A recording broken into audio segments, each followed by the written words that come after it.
So this is the Mobiuz 32-inch gaming monitor geared towards the next-gen consoles. It has a 32-inch display that's 16 by 9 with a 4K resolution. It also has a 1 millisecond response time and a 144 Hz refresh rate.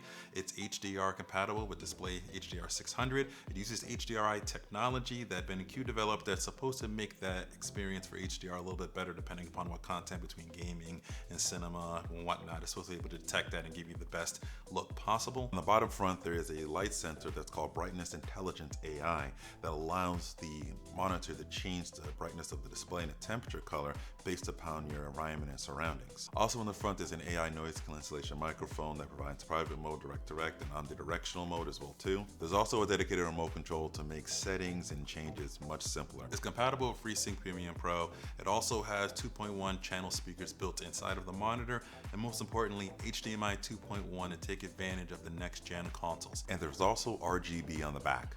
You can't forget about that. What I'm really interested in is how well this works with all of them. At $1,100, that's a pretty steep price for this, but I can't wait to try this out to see if it's really worth that type of price.